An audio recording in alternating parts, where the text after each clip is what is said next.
Sa 14. Bienvenidos al Seminario Reina Valera. Yo soy Gilberto Abels, rector del Seminario Abierto, y esta es la lección número 14 de la materia Sinopsis del Antiguo Testamento, cuyo tema es Segunda de Crónicas. El Rey de Dios en la casa de Dios. Pedimos la bendición de Dios sobre el estudio de su palabra. Empecemos. Segunda Crónicas, el Rey de Dios en la casa de Dios. Por Ray C. Stedman. En el libro de Segunda de Crónicas, cuya lectura descuidan tantas personas, están ocultas enormes riquezas. De la misma manera que indicador ordinal femenino de Crónicas era todo acerca del rey David, y de Crónicas es todo él acerca de la casa de David. La nación de Israel, las 10 tribus del norte, aparece solo en relación con el reino de Judá en el sur. Lo que hace este libro es sencillamente seguir el curso de los reyes de Judá, los descendientes de David. Tanto indicador ordinal femenino como indicador ordinal femenino de Crónicas giran alrededor del templo, haciendo que estos libros se destaquen de los pasajes históricos paralelos de Reyes y de Samuel. Este libro nos ofrece una imagen del rey nombrado por Dios, caminando a la luz de la casa de Dios, y ese es el secreto de la bendición en el reino. Tanto David como Salomón son símbolos del Señor Jesús, y estos dos hombres juntos son una imagen de Cristo como Rey sobre su pueblo, pero estos libros son además una imagen para nosotros como personas individuales. De igual modo que encontramos en Hebreos, Jesús es el pionero de nuestra salvación, Hebreos 12, 2. Él es el que ha seguido el camino completo antes que nosotros. Aquellos principios conforme a los cuales anduvo son, por lo tanto, los principios que también hemos de aplicar a nuestra vida. Él vivió su vida como un ejemplo, aunque, como es natural, lo que nos salva no es su ejemplo, sino su muerte, pero es el ejemplo de su vida lo que nos enseña los principios conforme a los cuales Dios espera que andemos una vez que hemos sido redimidos. En estos libros encontramos una imagen de nuestra propia voluntad como el Rey que gobierna nuestro reino. El secreto de la bendición y de la victoria en la vida cristiana es someterse a la voluntad del templo de Dios, que es el espíritu humano en el que mora el Espíritu Santo. Estos libros del Antiguo Testamento ofrecen con imágenes exquisitamente exactas las verdades del reino espiritual en nuestras vidas. Esta es una de las grandes pruebas, si no la mayor de todas, de la inspiración divina de la Biblia. ¿Cómo habrían podido los hombres escribir libros tan maravillosamente exactos como estos, que ofrecen un retrato de los asuntos relacionados con la vida espiritual? Es sencillamente imposible hacerlo en la carne, porque es la señal de la actividad divina. Los primeros 9 capítulos de Segunda Crónicas giran todos ellos alrededor del templo. El libro comienza con una visita de Salomón al tabernáculo en la ciudad de Gabaón. El tabernáculo, que había sido el centro de la guía de Dios al pueblo durante todo el viaje por el desierto, los días de los jueces, los reinados del rey Saúl y del rey David, se encontraba en la ciudad de Gabaón. Salomón va allí a presentar una ofrenda, pero el relato pasa de inmediato del tabernáculo al emplazamiento del templo que había comprado David en Jerusalén. Esto simboliza el hecho de que cuando el Señor Jesús gobierna como Rey en nuestra vida y nos sometemos a su señorío, ya no tenemos una relación con el tabernáculo que nos siguió durante nuestra experiencia de altibajos, y caminamos en una relación más permanente en la que el Rey de Dios está gobernando y andando a la luz de la casa de Dios, y fue en Jerusalén donde Él puso su nombre. En el capítulo 2 el relato muestra cómo mandó Salomón que construyesen el templo, como una imagen de Cristo el Príncipe de Paz, que le concedió el honor de edificar el templo. De este modo representa la imagen completada en el Nuevo Testamento, donde el mismo Señor Jesús es el que edifica el templo del espíritu humano. Recuerde que en Hebreos se nos dice que Moisés tuvo honor en la casa de Dios como siervo, pero Cristo tuvo más honor, de la misma manera que un constructor que edifica una casa tiene más honor gracias a la casa misma.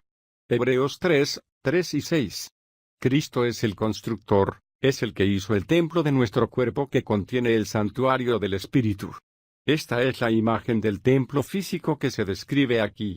Debió de ser un lugar verdaderamente hermoso. Era pequeño en comparación con otros templos, pero de una belleza incomparable. Todo su interior estaba completamente revestido de oro, todo estaba hecho de oro. En un pasaje de Segunda Crónicas dice que en los tiempos de Salomón la plata se consideraba como algo de escaso valor. Los muebles, a excepción del Arca del Pacto, eran nuevos. En otras palabras, este templo es un nuevo comienzo.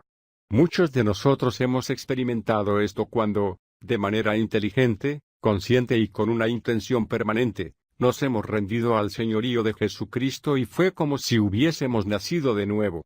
Fue como un nuevo principio, ¿no es cierto? Por eso es por lo que hay ciertos grupos que piensan que existe una segunda obra, realizada por la gracia porque es una experiencia tan gloriosa de liberación, de alivio y de victoria que dicen que es realmente algo nuevo y diferente, aunque de hecho no lo es. Es más bien la realización de todo lo que existía ya en potencia. Cuando recibí al Señor Jesús, el Espíritu de Dios vino a morar en mi vida, pero puede que ya llevase allí muchos meses o incluso años, antes de que yo llegase a la plena comprensión de lo que significa la sumisión voluntaria en obediencia al señorío de Cristo. Esa es la imagen que se nos presenta aquí con respecto al nuevo comienzo del templo. Todo ha sido hecho nuevo a excepción del Arca del Pacto, la garantía de que Dios no necesita renovarse. La oración de Salomón en el capítulo 6 muestra que el templo había sido construido también como restauración por el pecado. Siempre que las personas se encontrasen en circunstancias de fracaso espiritual o sometido al castigo de la cautividad, debían recordar que si oraban con fervor, confesando con sinceridad su pecado, Dios les escucharía, sanaría sus corazones y les restauraría al lugar que les correspondiese.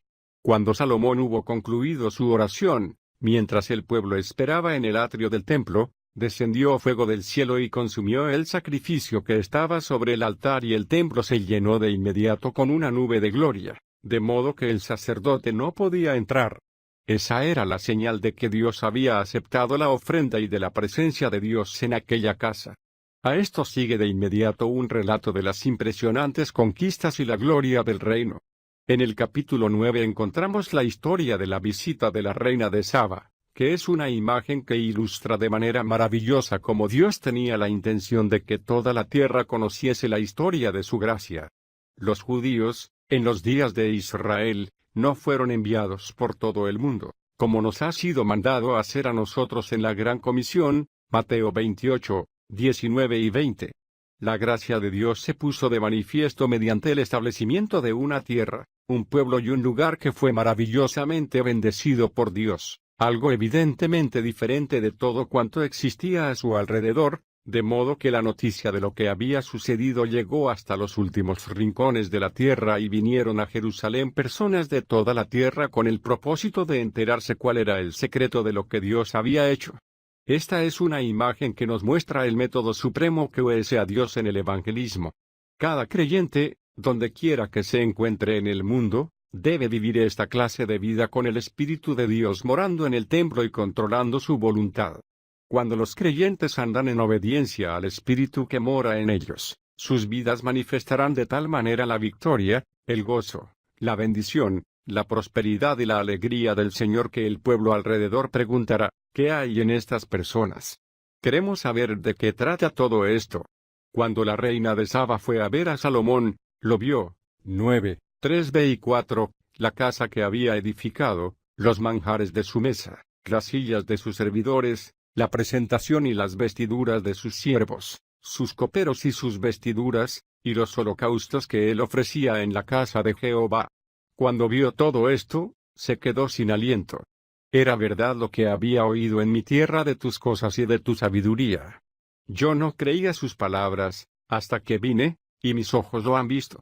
Y he aquí que no se me había contado ni la mitad de la grandeza de tu sabiduría. Tú superas la fama que yo había oído. 9, 5 y 6. ¿Ha pasado usted alguna vez por la experiencia de Salomón? ¿Le ha dicho alguna a alguien después de conocerle íntimamente, ¿sabe usted una cosa? Hay algo en su vida que me atrajo desde la primera vez que le vi. Ahora sé cuál es el secreto. Usted está descansando, el fondo de su corazón, en el gran sacrificio del Señor Jesús. Esto es lo que dice Pedro. Santificad en vuestros corazones a Cristo como Señor y estad siempre listos para responder a todo el que os pida razón de la esperanza que hay en vosotros, pero hacedlo con mansedumbre y reverencia. Primera Pedro 3:15. Este es el método de evangelismo que obedece a Dios. Los capítulos 10 al 36 nos cuenta la historia de los reyes de Judá hasta el tiempo de la cautividad de este reino. 9 de ellos fueron buenos reyes y 11 fueron malos. Manases, que reinó durante 55 años ocupando el trono de Judá, comenzó siendo el peor rey de la historia de Judá, pero acabó como uno de los mejores, al tocar Dios su vida, redimirle y restaurarle. Al leer estos relatos, los reyes malos son un ejemplo de la tentación y del mal que hay en un corazón desobediente. Aquí tenemos un nivel de decadencia, que comienza con la infiltración del mal en el reino a un nivel bastante trivial. En el capítulo 10, Roboam, el hijo de Salomón, no estuvo dispuesto a seguir el buen consejo de los hombres sabios de su reino. Preguntó a los ancianos, ¿qué debo hacer? ¿Cómo debo tratar al pueblo? Y ellos le contestaron, tu padre fue bastante severo con ellos. Si tú eres más benévolo y más indulgente, te amarán y te servirán. Pero los jóvenes le aconsejaron diciendo, no hagas eso. Si tu padre fue severo, sé tú más severo todavía. Y Roboam se negó a seguir el consejo de los ancianos. Eso fue todo cuanto hizo. Pero con todo y con eso ese fue el principio del mal que estaba en sus etapas finales de la destrucción del reino.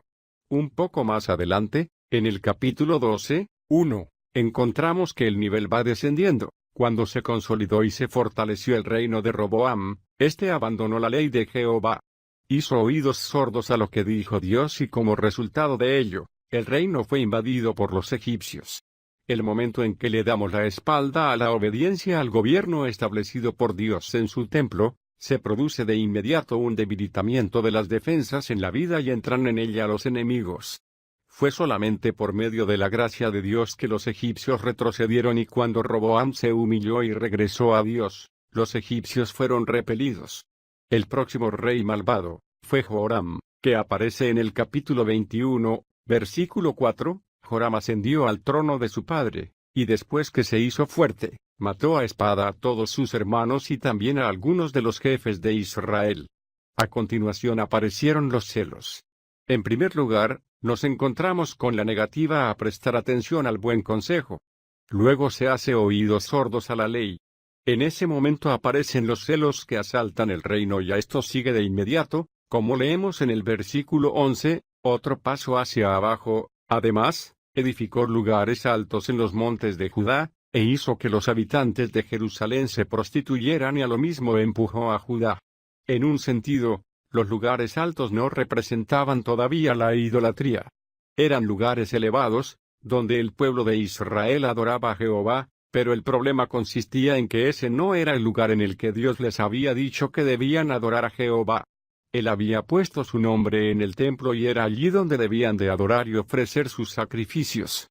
Estaban adorando en las montañas porque allí era donde sus vecinos y amigos lo estaban haciendo. Estaban sencillamente degradándose y reduciendo la verdadera adoración a Jehová a un nivel inferior. También esto va rápidamente seguido por invasión y por enfermedad. Según vaya usted leyendo, verá que el rey Joram se vio inmediatamente afligido por la invasión de los filisteos, que representan los deseos de la carne. El próximo rey malvado es el rey Acaz. En el capítulo 28, versículos 1 y 2 leemos, Acaz tenía 20 años cuando comenzó a reinar, y reinó 16 años en Jerusalén. Él no hizo lo recto ante los ojos de Jehová, en contraste con su padre David. Anduvo en los caminos de los reyes de Israel, y aún hizo de metal fundido imágenes de los Baales. Aquí nos habla de la introducción de costumbres viles y despreciables de idolatría que eran principalmente de naturaleza sexual e Israel se vio cada vez más afligida por estas costumbres. Los reyes fueron los responsables de introducirlas, como leemos acerca del rey Acaz, versículos 3. 4. Quemó incienso en el valle de Ben Hinnom e hizo pasar por fuego a sus hijos, conforme a las prácticas abominables de las naciones que Jehová había echado de delante de los hijos de Israel. Asimismo, ofreció sacrificios y quemó incienso en los lugares altos, sobre las colinas y debajo de todo árbol frondoso. El modelo sigue siendo el mismo. Una vez más va seguido por la invasión en el versículo 5, entonces Jehová su Dios lo entregó en mano del rey de Siria, Ellos lo derrotaron y le tomaron muchos cautivos. En ocasiones nos preguntamos por qué somos presa de tantas de las aflicciones y opresiones, neurosis y psicosis, de nuestros días. Es debido a que han sido destruidas las defensas del templo y alguna idolatría interior nos está debilitando y nos encontramos indefensos ante estos invasores del espíritu, que nos hacen sentir la depresión, la frustración, la derrota y la ofuscación. A lo largo de todo este libro se está desarrollando una constante batalla en contra de la enorme cantidad de costumbres malvadas durante el reinado de estos reyes. Por el contrario, los reyes buenos son un reflejo de la gracia de Dios que limpia, restablece y revela los instrumentos que USA. Ha quedado constancia de 5 grandes reformas que tuvieron lugar en Israel, al intentar Dios detener el proceso de deterioro en la nación de Salomón. El primero de estos períodos de reforma tuvo lugar bajo el rey Asa, que se encuentra entre los capítulos 14 y 16. En el 14:2.23 leemos: Asa hizo lo bueno y lo recto ante los ojos de Jehová su Dios. Quitó los altares de culto extraño y los lugares altos, rompió las piedras rituales y quebró los árboles rituales de Asera. La señal de Asera, un símbolo de la sexualidad, de hecho representa la adoración del órgano masculino sexual. Versículo 4. Mandó a los de Judá que buscaran a Jehová, Dios de sus padres, y que pusieran por obra la ley y los mandamientos. A esta búsqueda sigue la liberación. Versículo 9. Seraj el etíope salió contra ellos con un ejército de 1.000.000 de hombres, menudo ataque. Y 300 carros y llegó hasta Maresa. Es posible que en ocasiones nos sintamos presionados, pero si el corazón es obediente al Espíritu Santo dentro del espíritu humano, las defensas están seguras en contra de lo que pueda pasar. Como dice Isaías, tú guardas en completa paz a aquel cuyo pensamiento en ti persevera, porque en ti ha confiado. Isaías 26:2.3. El principio del poder se establece con toda claridad cuando Asa se encuentra con el profeta Oded al regresar de la batalla con los etíopes. 15:2.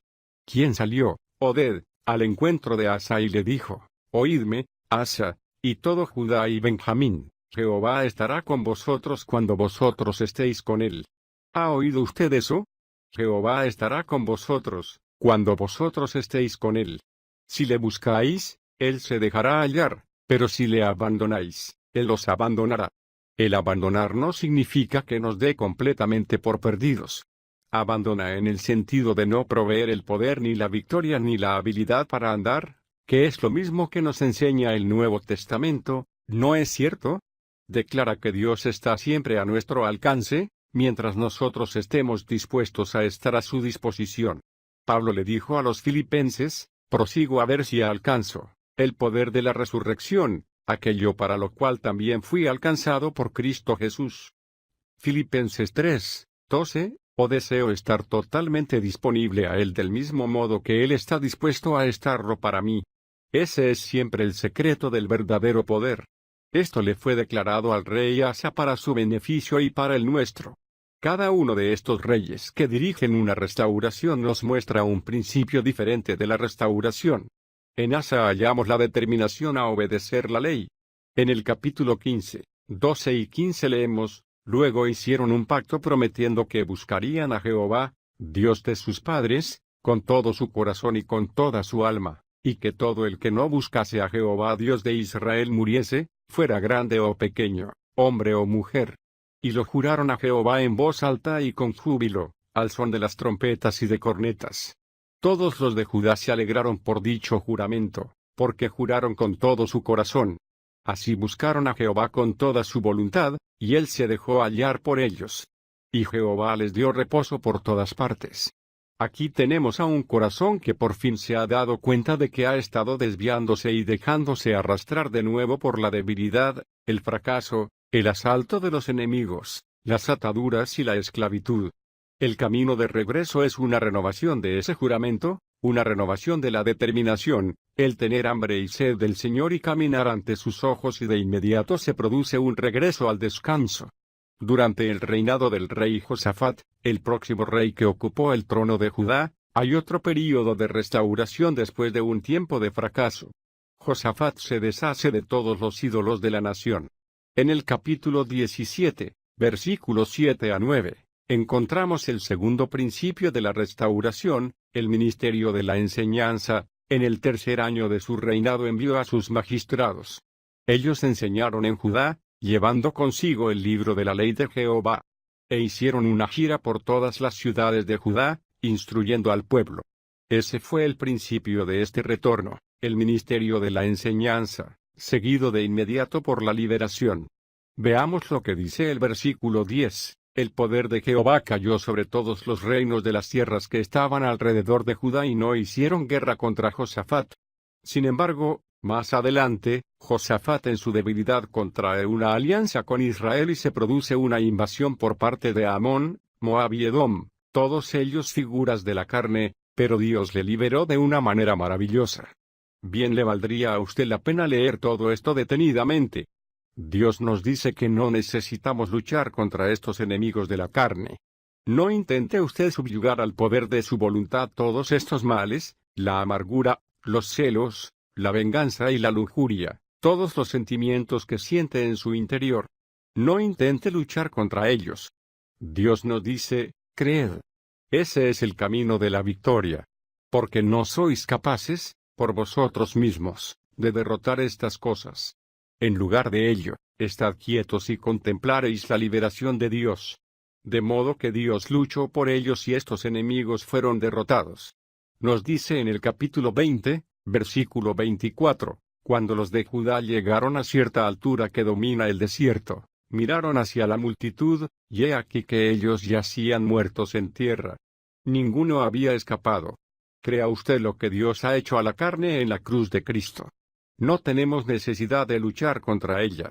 Lo que tenemos que hacer es clavarla en la cruz para que pierda totalmente su valor. Cuando creemos y actuamos conforme a ese principio, estas cosas desaparecen. Incluso aunque vuelvan al cabo de 5 minutos, siempre las podremos vencer siguiendo este principio. El tercer ejemplo del principio de la restauración lo tenemos en el rey Joás, en los capítulos 23 y 24. La tercera restauración de Israel está relacionada con los impuestos de todas las cosas.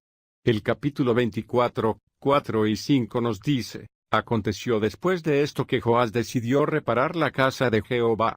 Entonces reunió a los sacerdotes y a los levitas, y les dijo, recorred las ciudades de Judá y reunid de todo Israel el dinero para reparar de año en año la casa de vuestro Dios.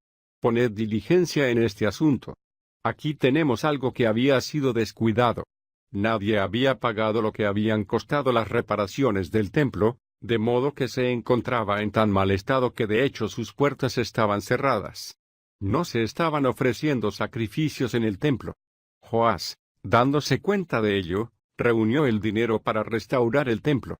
Ahora bien, si el templo es el espíritu, la restauración y reparación de él es una imagen del fortalecimiento del espíritu. ¿Cómo? Por medio de lo que llamamos restitución, cuyo pago está pendiente. Puede ser una manera de pedir perdón a alguien, o la restauración de algo que se ha malinterpretado o la devolución de algo que ha sido mal usado. Sea lo que fuere, este es el principio de la devolución y la restitución. Hallamos en el reinado de Ezequías el cuarto principio de la restauración, en los capítulos 29 a 32, la limpieza del templo. Cuando Ezequías ascendió al trono, la nación llevaba una vida tan terrible que de hecho el templo estaba lleno de basura y de porquería. Había desperdicios por todos sus atrios. Ezequías puso al pueblo a limpiarlo y comenzaron a sacar de él la basura, cosa que les llevó 16 días por la gran cantidad que se había acumulado. Por fin, cuando el templo quedó limpio, restablecieron la adoración y celebraron la Pascua por primera vez desde los días de Salomón. ¿Qué es lo que esto representa? Es la limpieza del templo de nuestro espíritu, el deshacerse de la porquería que se ha acumulado, el abandonar las ideas y los conceptos por los que nos hemos dejado llevar y el volverse a la alabanza y a la limpieza del Señor. En Josías, el último de los reyes buenos de Judá, encontramos el último principio de la restauración. Cuando Josías ocupó el trono, el templo había caído de nuevo en el desuso, por lo que hizo que el pueblo lo limpiase y en el capítulo 34, versículo 14, leemos, Al sacar el dinero que había sido traído a la casa de Jehová, el sacerdote Hilquías halló el libro de la ley de Jehová, dada por medio de Moisés. Esto suena increíble, pero el pueblo se había olvidado de que había un ejemplar de la ley de Moisés en el templo. La habían descuidado de tal modo en la tierra que se habían olvidado por completo de ella. Cuando los sacerdotes repasaron todo el templo para limpiarlo, encontraron accidentalmente la ley del Señor, se la llevaron al rey y se la leyeron. 34:19. Cuando el rey escuchó las palabras de la ley, rasgó sus vestiduras. Pidió a los hombres que estaban a su alrededor que inquiriesen del Señor lo que debía hacer. En los versículos 29 a 31 se nos dice: entonces el rey mandó reunir a todos los ancianos de Judá y de Jerusalén. Luego el rey subió a la casa de Jehová con todos los hombres de Judá, los habitantes de Jerusalén, los sacerdotes, los levitas y todo el pueblo desde el más grande hasta el más pequeño. Y leyó a oídos de ellos todas las palabras del libro del pacto que había sido hallado en la casa de Jehová. El rey se puso de pie en su lugar e hizo pacto delante de Jehová, de andar en pos de Jehová y de guardar sus mandamientos. De modo que el último principio de la restauración es volver a escuchar la palabra. Pero el pueblo había caído muy bajo y a Dios se le había acabado la paciencia. El último capítulo nos ofrece un relato de los terribles y sombríos días durante los cuales Nabucodonosor se llevó a la ciudad cautiva y puso a un rey marioneta en el trono, hasta que por fin destruyó tanto a la ciudad rebelde como el templo con fuego. Volvamos por un momento a los primeros capítulos y contemplemos de nuevo esa maravillosa escena en la que Salomón, ataviado en sus majestuosas ropas reales de gloria, se encuentra arrodillado ante el pueblo, orando al Dios de los cielos. Todo el reino vive en paz. Salomón, que había sido el centro de la guía de Dios al pueblo durante todo el viaje por el desierto, los días de los jueces, los reinados del rey Saúl y del rey David, se encontraba en la ciudad de Gabaón. Salomón va allí a presentar una ofrenda, pero el relato pasa de inmediato del tabernáculo al emplazamiento del templo que había comprado David en Jerusalén. Esto simboliza el hecho de que cuando el Señor Jesús gobierna como Rey en nuestra vida y nos sometemos a su señorío, ya no tenemos una relación con el tabernáculo que nos siguió durante nuestra experiencia de altibajos y caminamos en una relación más permanente en la que el Rey de Dios está gobernando y andando a la luz de la casa de Dios, y fue en Jerusalén donde Él puso su nombre. En el capítulo 2 el relato muestra cómo mandó Salomón que construyesen el templo, como una imagen de Cristo el Príncipe de Paz, que le concedió el honor de edificar el templo. De este modo representa la imagen completada en el Nuevo Testamento, donde el mismo Señor Jesús es el que edifica el templo del espíritu humano. Al femenino de Crónicas giran alrededor del templo, haciendo que estos libros se destaquen de los pasajes históricos paralelos de Reyes y de Samuel. Este libro nos ofrece una imagen del Rey nombrado por Dios, caminando a la luz de la casa de Dios, y ese es el secreto de la bendición en el reino. Tanto David como Salomón son símbolos del Señor Jesús, y estos dos hombres juntos son una imagen de Cristo como Rey sobre su pueblo, pero estos libros son además una imagen para nosotros como personas individuales. De igual modo que encontramos en Hebreos, Jesús es el pionero de nuestra salvación, Hebreos 12:2. Él es el que ha seguido el camino completo antes que nosotros. Aquellos principios conforme a los cuales anduvo son, por lo tanto, los principios que también hemos de aplicar a nuestra vida. Él vivió su vida como un ejemplo, aunque, como es natural, lo que nos salva no es su ejemplo, sino su muerte, pero es el ejemplo de su vida lo que nos enseña los principios conforme a los cuales Dios no.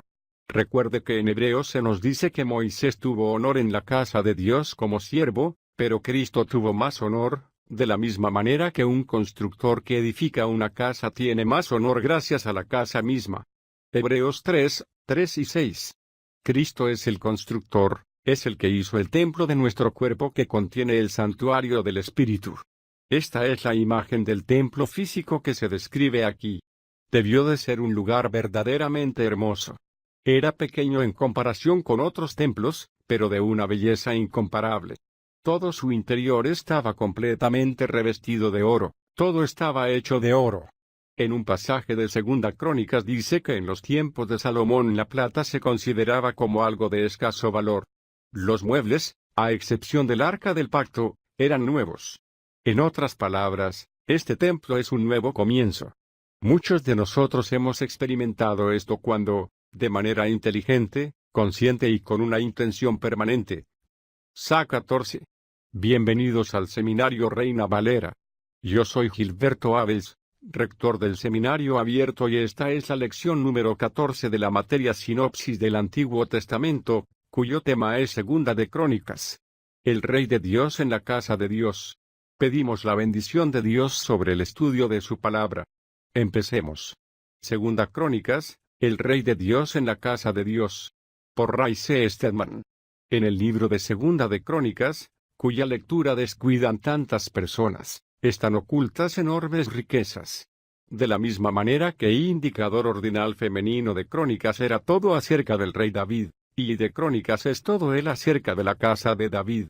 La nación de Israel, las 10 tribus del norte, aparece solo en relación con el reino de Judá en el sur. Lo que hace este libro es sencillamente seguir el curso de los reyes de Judá, los descendientes de David. Tanto indicador ordinal femenino como indicador ordinal se espera que andemos una vez que hemos sido redimidos. En estos libros encontramos una imagen de nuestra propia voluntad como el rey que gobierna nuestro reino. El secreto de la bendición y de la victoria en la vida cristiana es someterse a la voluntad del templo de Dios, que es el espíritu humano en el que mora el Espíritu Santo. Estos libros del Antiguo Testamento ofrecen con imágenes exquisitamente exactas las verdades del reino espiritual en nuestras vidas. Esta es una de las grandes pruebas, si no la mayor de todas, de la inspiración divina de la Biblia.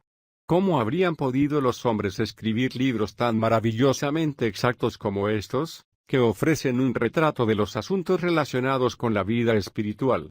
Es sencillamente imposible hacerlo en la carne, porque es la señal de la actividad divina. Los primeros 9 capítulos de Segunda Crónicas giran todos ellos alrededor del templo. El libro comienza con una visita de Salomón al tabernáculo en la ciudad de Gabaón. El tabernáculo